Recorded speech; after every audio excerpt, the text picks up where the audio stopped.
இந்த 5ஆம் டெஸ்ட் சீரீஸ்ல இப்போ நியூ சிலபஸ் வைஸ் எல்லாமே கவர் ஆகுற மாதிரி இருக்கும். ஸோ சிலபஸை நம்ம எடுத்து பார்த்தோம் அப்படின்னா 60 மார்க் நமக்கு இதுல அவைலபிளா இருக்கு.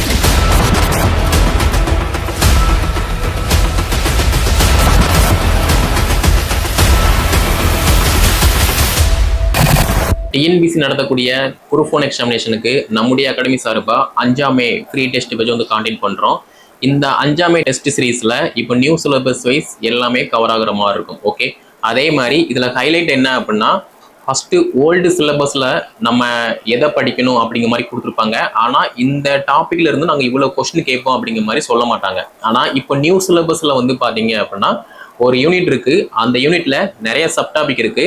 அப்போ அந்த யூனிட்ல இருந்து நாங்க இவ்வளவு கொஸ்டின் கேட்போம், இதை நீங்க நல்லா படிச்சுக்கோங்க அப்படிங்கிற மாதிரி நல்லா சரியான ஹிண்ட்ஸா கொடுத்துருக்காங்க. ஸோ இந்த வீடியோ பார்த்துட்டு இருக்க நீங்க இது வரைக்கும் நான் டிஎன்பிசி குரூப் 1 எக்ஸாம் அப்ளை பண்ணவே இல்லை, இந்த எக்ஸாமுக்கு நான் அதிகமா படிக்கிற மாதிரி நான் வந்து திங்க் பண்றேன், நான் வந்து எந்த முயற்சியுமே எடுக்கல அப்படின்னா நம்முடைய அகாடமி சார்பா ஃப்ரீயாவே இதுக்கு வந்து கைடன்ஸ் கொடுக்கும். நீங்க ஃபாலோ பண்ணி படித்தால் மட்டும் போதுமானது. ஓகேவா?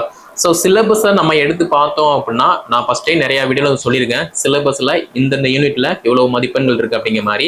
அதுல இன்னைக்கு நம்ம பார்க்க போறது என்ன அப்படின்னா, குரூப் 1 சிலபஸ்ல யூனிட் 4ல இந்திய ஆட்சியல், அதாவது இந்திய அரசியலமைப்பு, இந்த டாபிக்ல இருந்து கிட்டத்தட்ட 40 கொஸ்டின் கேட்காங்க.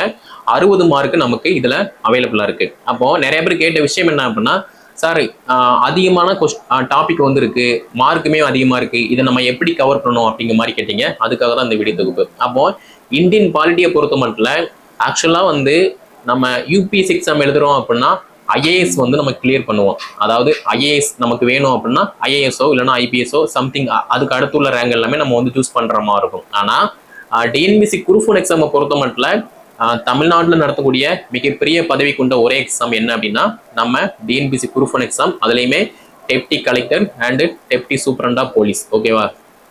ஸோ இந்த போஸ்டிங் நம்ம போறோம் அப்படின்னா நீங்களே திங்க் பண்ணி பாருங்க, ஒரு கலெக்டரேட் ஆஃபீஸில் ஐஏஎஸ்க்கு அடுத்து டிசியா நீங்க தான் இருக்க போறீங்க. அப்போ உங்களுக்கு பாலிட்டியை பத்தி எல்லா விஷயமும் தெரிஞ்சிருக்கணும். கரெக்டா இல்லையா? கரெக்ட் தான். ஓகே, அதே மாதிரி நீங்க டிசியா ஆயிட்டீங்க அப்படின்னா எல்லாத்துக்குமே வந்து கலெக்டர் வந்து விசிட் போக மாட்டாங்க. நீங்க டிசியா இருக்கீங்க அப்படின்னா நீங்க தான் விசிட் போகிற மாதிரி இருக்கும். மிக முக்கியமான இடத்துக்கு தான் கலெக்டர் வந்து, அதாவது ஐஏஎஸ் வந்து விசிட் போற மாதிரி இருக்கும். அப்போ நீங்க டிசியா இருக்கீங்க, ஒரு இடத்துல வந்து ஒரு சம்திங் ஒரு இஷ்யூ வந்து நடந்துட்டு இருக்கு, அப்போ நீங்க அங்க போறீங்க அப்படின்னா உங்களுக்கு என்ன நாலேஜ் இருக்கோ அதை வச்சுதான் அந்த இடத்த நீங்க ஃபேஸ் பண்ற மாதிரி இருக்கும். அப்படி இல்லை அப்படின்னா உங்களுக்கு ஏதாவது தெரியல அப்படின்னா ஐஏஎஸ் வந்து உங்களுக்கு கைடன்ஸ் கொடுப்பாங்க.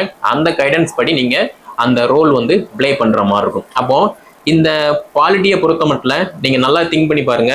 அந்த சிலபஸ் எடுத்து பார்க்கும்போது இந்திய அரசியலமைப்பு, அரசியலமைப்பின் முகவுரை, அரசியலமைப்பின் முக்கிய கூறுகள், அதே மாதிரி ஒன்றியம், அதாவது சென்ட்ரல் கவர்மெண்ட்னா என்ன, ஸ்டேட் கவர்மெண்ட்னா என்ன, அதே மாதிரி யூனியன் பிரதேசங்கள்னா என்ன, குடியுரிமை, அடிப்படை உரிமை, அடிப்படை கடமை, அரசின் நெறிமுறை கோட்பாடுகள், ஒன்றிய நிர்வாகம், ஒன்றிய நாடாளுமன்றம், மாநில நிர்வாகம், மாநில சட்டமன்றம், உள்ளாட்சி அமைப்புகள், பஞ்சாயத்து ராஜ், கூட்டாட்சியின் அடிப்படை தன்மைகள், மத்திய மாநில உறவு முறைகள், தேர்தல், இந்திய நிதி அமைப்புகள், சட்டத்தின் ஆட்சி, பொது வாழ்வில் ஊழல், ஊழல் தடுப்பு நடவடிக்கைகள், லோக்பால் மற்றும் லோக் ஆயுக்தா, தகவல் உரிமை, பெண்களுக்கு அதிகாரம் அளித்தல், நுகர்வோர் பாதுகாப்பு அமைப்புகள், மனித உரிமைகள் சாசனம், இந்தியாவில் அரசியல் கட்சிகளும் மற்றும் ஆட்சியல் முறைகளும் நடப்பு நிகழ்வுகள். இப்போ நீங்க டிசி ஆயிட்டீங்க அப்படின்னா உங்களுக்கு வந்து ஒரு கம்ப்ளைண்ட் வருது, சார் இந்த ஹோட்டல்ல வந்து இந்த மாதிரி ஃபுட்டு வந்து சரியா இல்லை அப்படிங்கிற மாதிரி வருது அப்படின்னா உங்களோட நாலேஜுக்கு வருது. நீங்க என்ன பண்ணுவீங்க? ஃபுட் சேஃப்டி ஆஃபீஸருக்கு வந்து நீங்க வந்து ஃபார்வர்ட் பண்ணுவீங்க. அது வந்து கிரிட்டிக்கல் சிச்சுவேஷன் ஆகுது அப்படின்னா ஃபுட் சேஃப்டி ஆஃபீஸரோட நீங்களுமே வந்து அந்த ஹோட்டலை விசிட் பண்ற மாதிரி இருக்கும். அப்போ அந்த இடத்துல உங்களுக்கு இந்த லா எல்லாமே தெரியற மாதிரி இருக்கும். அதாவது லா வந்து தெரியணும்னு அவசியம் இல்லை, என்ன ரூல்ஸ் இருக்கோ அது வந்து தெரியற மாதிரி இருக்கும். கரெக்டா? அதே மாதிரி இப்போ ஒரு கவர்மெண்ட் ஆஃபீஸ்ல யாரோ ஒரு ஆபீசர் வந்து லஞ்சம் வாங்குறாங்க அப்படின்னா உங்களுக்கு வந்து அந்த நாலேஜ் வருது, உங்களுக்கு தகவல் வருது. அப்ப நீங்க என்ன பண்ணுவீங்க?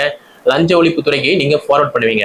ரொம்ப கிரிட்டிக்கலா இருக்கு அப்படின்னா நீங்க அங்க விசிட் பண்ற மாதிரி இருக்கும். அப்போ அந்த இடத்துலயுமே என்ன ஃபார்மாலிட்டிஸ் இருக்கோ அதை நீங்க பிளே பண்ற மாதிரி இருக்கும். அதே மாதிரி மக்களோட அடிப்படை கடமைகள் என்ன, அடிப்படை உரிமைகள் என்ன அப்படிங்கிற மாதிரி நீங்க தெரிஞ்சுக்கிற மாதிரி இருக்கும். ஒரு இடத்துல ஏதோ ஒரு கிராமத்துல ஒரு தண்ணி வரல, இல்லைன்னா சாலை வசதி இல்லை, மின் விளக்கு இல்லை அப்படின்னா அவங்க ஏதாவது ஸ்ட்ரைக் பண்றாங்க, போராட்டம் பண்றாங்க அப்படின்னா அந்த இடத்துல நீங்க எப்படி ஹேண்டில் பண்ணணும் அப்படிங்கிற மாதிரி எல்லாத்தையுமே படிக்கணும். அப்போ இது எல்லாத்துக்குமே எது கை கொடுக்கு அப்படின்னா அரசியலமைப்பு தான் கை கொடுக்கு. அதே மாதிரி மத்திய மாநில உறவு முறைகள், அப்போ சென்ட்ரல் கவர்மெண்ட் ஸ்டேட் கவர்மெண்ட் இந்த ரெண்டுக்கும் உள்ள ரிலேஷன்ஷிப் வந்து எப்படி இருக்கு, என்னென்ன ஸ்கீமுக்கெல்லாம் சென்ட்ரல் கவர்மெண்ட் வந்து ஸ்டேட் கவர்மெண்ட்டுக்கு ஃபண்ட் வந்து அலாட் பண்றாங்க, அந்த ஃபண்டை ஸ்டேட் கவர்மெண்ட் எப்படி ஒவ்வொரு டிஸ்ட்ரிபியூட் பண்றாங்க, ஒரு மாவட்டம் இருக்கு அப்படின்னா அந்த மாவட்டத்தில் இருக்கக்கூடிய அனைத்து மக்களுக்குமே ஒரு ஸ்கீமை வந்து எப்படி கொண்டு போய் சேர்க்கணும் அப்படிங்கிற மாதிரி எல்லாத்தையுமே நீங்க A to Z. ஒரு சில விஷயங்கள் நீங்க படிக்கிற மாதிரி இருக்கும், ஒரு சில விஷயங்கள் நீங்க ஜாப் வாங்கிட்டு அப்புறம் ட்ரைனிங் பீரியட்ல நீங்க தெரிஞ்சுக்கிற மாதிரி இருக்கும். அப்போ இது எல்லாத்துக்குமே எது அவசியம் அப்படின்னா இந்திய அரசியலமைப்பு வந்து மஸ்ட் இம்பார்ட்டன்ஸ். ஓகே, அப்போ இதுல கிட்டத்தட்ட 40 கொஸ்டின் இருக்கு, 60 மார்க் வந்து கவர் ஆகுது. ஈஸியெல்லாம் வந்து நம்ம வந்து படிக்க முடியாது. நல்லா திங்க் பண்ணி ரியலைஸ் பண்ணி நீங்க பாலிட்டி படிக்கீங்க அப்படின்னா நான் டிசி ஆக போறேன், டிஎஸ்பி ஆக போறேன், இது எல்லாமே எனக்கு வந்து தெரியணும், நான் எதுவுமே தெரியாத மக்கு மாதிரி இருக்கக்கூடாது, நான் நல்லா படிச்சு ஒரு டிஸ்ட்ரிக்ட்ல ஐஏஎஸ்க்கு அடுத்து நான் ஒரு டிசி ஆக போறேன், எனக்கு எல்லாமே தெரிஞ்சவங்களா இருக்கணும், என்னை யாருமே இது கூட தெரியலையா அப்படிங்கிற மாதிரி சொல்லிடக்கூடாது. அந்த மைண்ட் செட்ல ரொம்ப இன்ட்ரெஸ்டோட ரொம்ப கியூரியாசிட்டியோட நீங்க படிக்கும்போது ஈஸியா இந்த பாலிட்டியை நம்ம படிச்சு முடிச்சிடலாம். அதே மாதிரி இப்போ நீங்களே திங்க் பண்ணி பாருங்க, இதுல பெண்களுக்கு அதிகாரம் அளித்தல். இப்போ டிஎன்பிசி குரூப் எழுதுற மேக்சிமம் உமன்ஸ் வந்து பாத்தீங்க அப்படின்னா டிசி போஸ்டிங் தான் எடுப்பாங்க.